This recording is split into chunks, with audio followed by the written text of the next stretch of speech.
Back to news. తనతో పాటు ముఖ్యమంత్రి అయ్యే అర్హత మంత్రి కోమటిరెడ్డి వెంకటరెడ్డికి ఉందన్నారు సీఎం రేవంత్ రెడ్డి.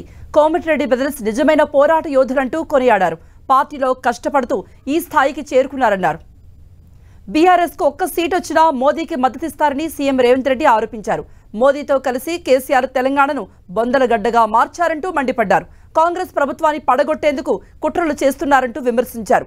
ఎవరెన్ని కుట్రలు చేసినా తిప్పికొడతామని హెచ్చరించారు. పార్లమెంట్లో తెలంగాణ రాష్ట్ర అవతరణను అవమానించిన బీజేపీకి ఈ రాష్ట్రంలో ఓటు అడిగే నైతిక హక్కు లేదన్నారు రేవంత్. కోమటిరెడ్డి సోదరులతో కలిసి భువనగిరిలో సీఎం రేవంత్ రెడ్డి ఎన్నికల ప్రచారం చేపట్టారు.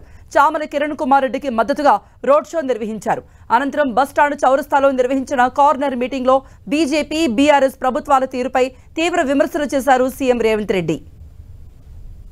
వాడెవడో సన్నాసి, భూమికి మూరేడు లేడు, ఎంకన్నా మస్క కొడుతుండు, మంత్రి పదవి కోసం రాజగోపాల్ మస్క కొడుతుండు అంటారు. ఆ సన్నాసికి ఒక్క మాట చెప్పదలుచుకున్నా నేను. దొరగారి గడిలో సారాలో సోడా పోసి కాదు వాళ్ళు వచ్చింది. కోమటిరెడ్డి బ్రదర్స్ రక్తాన్ని చెమటగా మార్చి భుజాలు కాయలు కాసేలా 3 రంగుల జెండాను మోసి నాయకులుగా ఎదిగినరు. వాస్తవంగా నాతో పాటు ఎవరైనా ముఖ్యమంత్రి పదవికి అర్హత ఉందంటే అది కోమటిరెడ్డి వెంకటరెడ్డి గారికి అని చెప్పి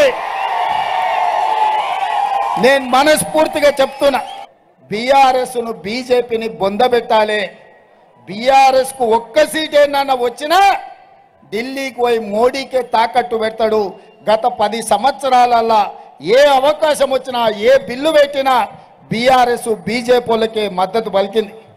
నోట్ల రద్దు కావచ్చు, జీఎస్టీ బిల్లు కావచ్చు, 3 తలాక్ కావచ్చు, 370 ఆర్టికల్ కావచ్చు, రైతు వ్యతిరేక నల్ల చట్టాలు కావచ్చు, ఏ సందర్భం వచ్చినా మోడీకే ఈ కేడీ మద్దతు పలికిండు తప్ప ఏ రోజు కూడా మోడీతో కొట్లాడే ప్రయత్నం చేయలే. ఇవాళ పేదోళ్ళ పిల్లలకు ఉద్యోగాలు ఇచ్చినందుకే కదా ఈ ప్రభుత్వం మీద కక్ష కట్టింది కేసీఆర్ అని నేను అడుగుతున్నా. మేం తీసుకోలే, మా ఇంట్లో వంచుకోలే, మా ఇంటికే మూట కట్టుకోలే. పేదోళ్లకు 30,000 ఉద్యోగాలు 3 నెలల్లో ఇచ్చిన మాట వాస్తవం కాదా? 30,000 ఉద్యోగాల వివరాలు ఇస్తా. ఎవడైనా దమ్మున్నోడు ఉంటే చర్చకు రావాలి. భువనగిరి సెంటర్లో డబుల్ బెడ్రూమ్ ఇళ్ళ పేరు మీద కథలుగా చెప్పి అల్లుడొస్తే ఆడ ఉంటాడు, కొడుకు కోడలు ఉంటే ఆడవంటారు, గొర్రెపిల్ల మేకపిల్ల ఉంటే ఆడగట్టేస్తారు అని ఊరిచ్చిండు. ఆనా పిల్లంటే కోట శ్రీనివాసరావు ఊరించినట్టు ఈ గద్ద ముక్క ఆయన. ఎవరికైనా వచ్చినావే మా సోదరులు నడుతున్న డబుల్ బెడ్రూమ్ ఇల్లు వచ్చిందా? ఎవరికైనా ఇచ్చిండా? 10 ఏళ్ళైన ఒక పేదోనికి డబుల్ బెడ్రూమ్ ఇయ్యలే ఆ సన్నాసి. కొత్తగా వచ్చిన ప్రభుత్వం 6 నెలల సంసారం చక్కగా జరగని అని అంటాడా? లేకపోతే పిల్లి శాపనార్థాలు పెట్టినట్టు ఇది కూలిపోతుంది, ఇది పడిపోతుంది అంటున్నా. నీ అయ్యా జాగిరా, ఇది మన ఫుల్ బాటిల్ అనుకుంటున్నా బిడ్డ. కూలనికే పడనికే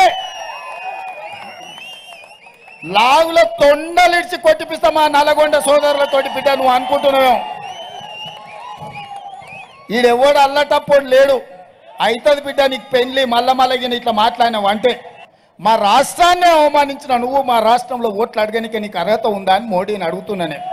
మీరు ఒక్కసారి ఆలోచన చేయండి తెలంగాణ ఉద్యమకారులారా. నరేంద్ర మోడీ పార్లమెంటు సాక్షిగా తెలంగాణ రాష్ట్ర ఏర్పాటు ప్రక్రియను తప్పుపట్టి కాంగ్రెస్ పార్టీని దోషిగా నిలబెట్టి పార్లమెంటు తలుపులు మూసిందని చెప్పి మా కళ్ళ ముందు మాట్లాడుతుంటే మా కడుపు మండదా? నాకు, ఎంకన్నకు, ఉత్తమన్నకు పార్లమెంట్లో అని నేను అడుగుతున్నా. మా రాష్ట్ర అవతరణనే తప్పుపట్టిన నువ్వు మా రాష్ట్రంలో ఓట్లు అడిగే నైతిక హక్కు ఉందా? ఆయన తరఫున నిలబడ్డోళ్లకు బుద్ధి లేకపోయినా ఓట్లేసేటోళ్లకు లేదనుకుంటుండ్రా బీజేపీ వాళ్ళని నేను అడుగుతున్నా. ఇవాళ పాపం క్యామ మల్లేసి నాకు మంచి మిత్రుడే. క్యామను ముందర పెట్టిండు, వెనకంగా బూర ఊతున్నాడు కేసీఆర్. మోసం, గొల్ల కురుమల్ని మోసం చేస్తుండు. గెలిచేటప్పుడేమో బిడ్డ కొడుకుని పెట్టుకుంటాడు, ఓడేటప్పుడేమో గొల్ల కురుమల్ని పెడతాడు. ఓడగొట్టడానికి, మోసం చేయడానికి. వెనకాల గూడు పుటాని జరుగుతుంది. బిడ్డకి బెయిల్ కావాలంటే భువనగిరిలో బీఆర్ఎస్ బీజేపీకి మద్దతు ఇవ్వాలంట. ఇవాళ నల్గొండ ఫ్లోరైడ్ ఎవరి పాపం? నీ పాపం కాదా? 10 ఏళ్ల కింద ఒకవేళ తెలంగాణ రాగానే ఎస్ఎల్బి పూర్తి చేసి ఉంటే 3 లక్షల ఎకరాలకు సస్యశ్యామలమై ఫ్లోరైడ్ భూతం శాశ్వతంగా భూస్థాపితమవుతుండే ఎస్ఎల్బీసీని పండబెట్టింది.